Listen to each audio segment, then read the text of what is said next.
Hello guys, welcome back muli dito sa ating YouTube channel, Rodel Orlina TV channel guys.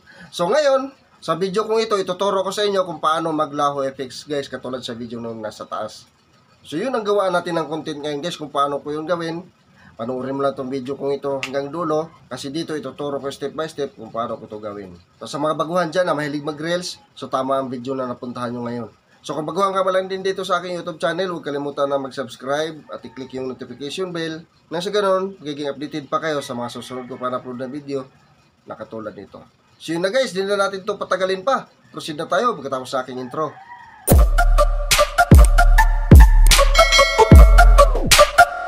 I-click lang natin itong CapCut. Then, itong new project na may plus sign, i-click lang din natin to. Ngayon, kuhain na natin yung ating video na naka-record na. So ito siya. Click natin to, then i-add lang natin. So para hindi maingay siya guys, habang nag-edit tayo, i-click lang natin tong mute clip. Ito siya. So hindi na siya maingay. So bukod dito sa mute clip, pwede naman din dito sa volume. So gagawin lang natin dito, i-click lang natin to siya para mag-highlight. Itong na-add overlay natin na video. Ito siya. Click natin to. Di ngayon, nagka-highlight niya siya. So punta lang tayo dito sa tools. Hanapin natin yung volume. So itong volume, click natin to. Zero na siya dito guys kasi na-mute na natin yung clip niya. So ganun lang yun guys ang gagawin. Kung halimbawa di pa natin na-mute yung clip dito, so i-click lang natin itong na-add overlay natin na clip. Ito siyang video ngayon. Then, punta tayo sa volume. Then katapos, i-zero lang natin siya dyan. Ngayon, okay na siya. I-click lang natin itong check. Ngayon guys, na-mute na natin to siya. Balik ulit tayo dito sa tools. Hanapin natin yung aspect ratio. So itong aspect ratio, click natin to. Then itong 9:16, i-click natin to. Kasi ito yung size na pang reels guys. Click natin itong 9:16. Then itong check din sa gilid, i-click natin to. Ngayon, sunod natin gagawin, i-timing na natin itong video natin guys kung saan natin siya pwedeng putulin. Ngayon, pagka blanco na niya dyan, gagawin natin dito, i-click natin itong clip natin na ating na-mute. Then, pagka-highlight niya dyan, balik tayo dito sa tools, click natin itong split. Yan. Then, itong nga part dito guys, sa kaliwa, i-click natin to. Itong gusto nating i-highlight para ma-delete natin kasi di na to kasama. Ngayon, naka-highlight na siya. Punta tayo dito sa delete. I-click natin tong delete. Ito na siya ngayon guys. Gagawin lang natin dito ngayon, i-click lang natin tong ating clip na na-add. Ngayon, pagka-highlight niya dyan, balik tayo dito sa tools. Hanapin natin yung freeze. I-freeze natin yan guys. So, itong freeze na yan, click natin to. So automatic guys, mayroon agad siya dito 3 seconds na picture. So picture na yan siya, di na yan siya video. So ang purpose nito guys, itong gagawin natin na background. So ngayon, katapos natin pag-press dyan, so natin gagawin itong clip natin, i-forward lang natin to siya pa kaliwa, katulad nito. Tingnan natin yung tao guys dyan. So dyan tayo mag-split. So paano nga ba yung mag-split? So katulad kanina, i-click ulit natin to para mag-highlight. Ngayon, pag-highlight niya dyan, dito sa tools, hanapin natin yung split. So, itong split, click natin itong split. So, naputol na siya dyan, guys. Ang gagawin lang natin dito ngayon, ito na naman nga part, guys, hindi ito siyang naka-highlight yung ating puputulin. Dito nga sa unahan, ito nga part nito. Click lang natin yan. Then, pagka-highlight niya dyan, i-delete lang. So, dito na tayo ngayon, guys. Doon na naman sa parting dulo kung saan siya natin pwedeng putulin. So, ang ginagawa natin ngayon, guys, nililinis muna natin siya bago natin siya i-edit. Okay? Sana masundan mo itong aking tutorial kasi napakadali at simple lang nitong gawin. Ngayon, i-adjust na naman natin itong ating clip. Yan. Diyan sa pagpaharap. Yan. Diyan sa pagmalapitan niya. Okay. So, kung okay na yan siya dyan, i-click na naman natin itong ating clip para mag-highlight. Ngayon, pag-highlight niya, dito sa tools, balikan ulit natin yung split. So, itong split, click natin itong split. Kasi puputulin natin yung di natin isama guys. So, katulad nito, di natin kasama yan dyan sa parting dulo na yan. So, gagawin natin yan, i-click natin itong delete. Ngayon, gagawin lang natin dito.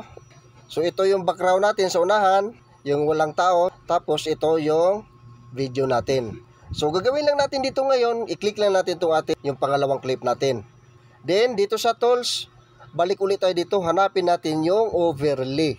I-overlay natin yan, guys. So, ito sa overlay, click natin sa overlay. Ngayon, automatic, bababa yan siya dyan, guys, pag na-overlay natin. So, gagawin lang natin dito ngayon, ipantay lang natin dito sa pinakauna, sa pinaka-background natin. So, i-hold lang natin siya, then, i-drag lang natin to the left, katulad nito, ang ginagawa ko. Okay? So, ngayon, pagpantay niya dyan, Kung napapansin niyo itong background natin sa taas, hindi siya pantay rin dito. So gagawin lang natin dito, i-click natin itong nasa taas, itong blank natin na clip. Itong clip natin na una, ito siyang blanco. I-click natin to. Ngayon, pag highlight nga dyan, itong dulo nito, i-hold mo lang, din, hilain mo lang to the right. Yan, hanggang sa magpantay siya dyan. Okay? So dito na tayo ngayon mag-edit guys, kung paano gumawa ng biglang naglaho. So gagawin lang natin dito ngayon, i-hold na natin itong ating clip. Pag hold niyan, i-forward na natin ng konti. Ganyan, i-click natin para mag-highlight. Ngayon, pag-highlight niya dyan guys, i-click natin tong split. Pero take note guys, di natin puputulin yan ha. So gagawin lang natin dito ngayon, naka-split na tayo ng isa, so i-forward na natin ng konti itong clip natin, katulad nito. Yan. Ngayon, habang naka-highlight pen siya, i-click ulit natin tong split guys. So dito guys, di na tayo magputol ha. Habang naka-highlight pen siya, balik ulit tayo dito sa tools. Hanapin na naman natin dito ngayon yung opacity.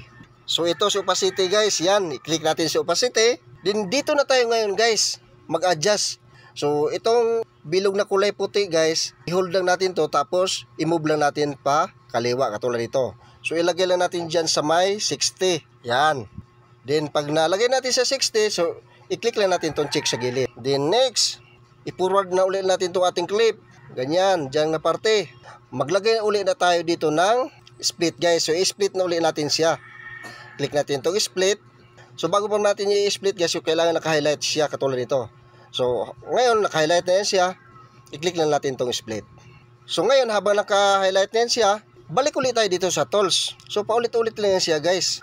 Madali na natin yung masundan. So tandaan nyo guys, ituturo ko sa inyo habang nanonood kayo ng mga ganito, nagno-notes kayo para masundan nyo kaagad. So si opacity ulit ang hanapin natin. So ito si opacity, click natin opacity. Din ngayon, kanina 60 yun siya guys. Ngayon, ilagay na naman natin sa 40, yan.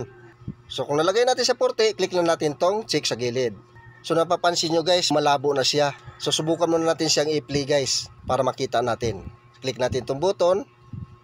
Diba? So dito sa bandang huli guys, di pa yan siya kasi di pa natin na-apply yung opacity dyan. So itong last ngayon, ito na yung lalagyan natin ng opacity para maglaho na siyang tuluyan. So i-click natin to para mag-highlight.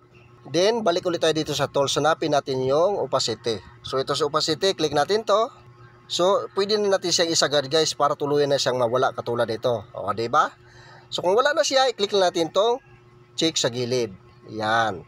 So, ngayon, i-try natin siyang i-play. Tingnan natin. Click natin itong button. So, yan. Nakikita pa siya dyan. So, dahan-dahan siyang nawawala. At tuluyan na talagang nawala. So, ganun lang kadali guys kung paano maggawa ng ganitong klaseng effects guys na kung paano maglaho. Ngayon, sunod natin gagawin, i-click lang natin to dito nga part. Kasi pag di natin i-click yan, mayroon niyang watermark ni CapCut, so bawal din yan. Ngayon, pagka-highlight niya dyan, i-click lang natin itong delete. So ngayon, sunod natin gagawin, i-adjust pa natin itong ating video. So ito, makita nyo yung arrow sa taas, yan. Click natin yan dyan. Tapos isit natin dyan sa 1080. Tapos dito sa 30 na naman, yung frame rate niya. Yung resolution niya 1080, tapos dito naman sa code rate niya guys, so i-high na natin to siya dito. Yan. So okay na to, goods na to siya guys. So gagawin lang natin ito, i-export lang natin. So hintayin lang natin yan na mag 100%. Sana guys, nasundan yung aking tutorial kasi napakadali at simple lang nito. Ngayon 100% na siya, so i-click lang natin tong done. So ito na siya ngayon guys, subukan na natin siyang i-play. Diba? Naglaho at biglang nawala. So ganun lang kadali guys, sana nasundan yung aking tutorial ngayon at may natutunan kayo. Nang sa ganun, alam nyo na din itong gawin kung kayo ang gagawa nito. So abang-abangan nyo na lang uli yung mga susunod ko pa na upload na video. Maraming salamat.